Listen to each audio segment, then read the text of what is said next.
Não. Porque as peças trocam... Ilimitado. Assim, nitidamente o Vasco esbarra na limitação. Eu falei até sobre isso outro dia no Vasco TV, o pessoal ficou chateado comigo, o torcedor, mas assim, o Vasco Atlético Mineiro, pra mim, evidencia qual é o limite da competição. Você compete até ali, mas chega uma hora que o talento sobressai. Você vai jogar, vai tentar, chega uma hora que... Você pode até ganhar um jogo ou outro, assim, de uma equipe que é mais forte, porque faz parte dos 90 minutos. Mas esbarra na limitação. O Campeonato Brasileiro de 38 rodadas, cara, é um campeonato de consistência. Sim. E a tua limitação, ela vai estar ali o tempo todo. Então, vai ter jogo ali que você vai conseguir dar uma burlada, mas no grosso, no bruto, você vai ter um teto ali que você vai ficar batendo constantemente. Né? Que é o que o Vasco fez no Campeonato Brasileiro. O Vasco venceu o Inter fora de casa. Sim. Tem time pra isso? Ainda mais o time cheio de desfalque do jeito que tava. Primeiro tempo só deu o Inter. Foi tipo 20 e poucas finalizações do Internacional. O Vasco foi eficiente e faz parte do jogo. Sim. Ótimo. Tem jogo que a gente perde assim. Joga, não entra e toma gol. Pô. E aí que eu acho que esbarra na limitação, porque venceu o Inter fora de casa. O Vasco mega desfalcado. Aquele dia jogou o quinto zagueiro, o sexto zagueiro. O Lincoln entrou. Fez o gol da vitória. Fez o gol da vitória, entrou, mas assim... Coisas da bola. É o cara que não joga sempre. Sim. Mas ao mesmo tempo o Vasco perde ponto pro Bragantino, que esse ano tá mal dentro de casa. É do jogo. Eu acho que, no final das contas, na minha projeção, o Vasco tá até acima do que deveria estar no Brasileiro hoje, tá? Pelo time tem. Aí eu não sei se você concorda, mas Concordo. a minha... Não, tanto... Outro dia eu falei até que a briga do Vasco ainda era contra o rebaixamento, porque acho que é a primeira preocupação sempre. É claro que se chegar lá na frente e vencer 3 jogos, a gente precisa lembrar, tem um jogo hoje contra o Atlético, mas depois tem vitória no Barradão, clássico com Flamengo, Palmeiras e Cruzeiro. É uma sequência de 4 jogos muito duros. Então a realidade de hoje, daqui a 4 rodadas, pode ser bem diferente, pode ser cruel se o Vasco não for bem.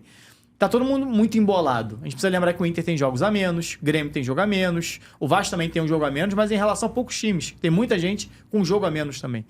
Então, assim, pro elenco da limitação que o Vasco tem, e até pros caras que são bons, que a gente não tem tido, o Payet não tem jogado todos os jogos, muito menos 90 minutos. Coutinho chegou, mas não joga. O Verratti tem seu desfalque, o Piton tem seu desfalque. Então, até os diferenciais que o elenco tem, eles não são diferenciais o tempo todo, porque eles não têm reservas e não conseguem jogar o tempo todo. Então, assim, eu acho que a briga do Vasco é entre o 8º e 12º. Assim, mantendo o que o Paiva tem feito. Agora, o 8º pode te botar numa Libertadores. Até o 9º, dependendo do que acontecer nos G da vida aí, da Copa do Brasil, Sul-Americana, Libertadores, pode abrir vaga até G9. E 12º te dá uma Sula. Eu acho que seria honestíssimo pela limitação que o Vasco tem por tudo que passou na temporada. Porque não é uma mudança só interna, né? É mudança de presidente, mudança de direção.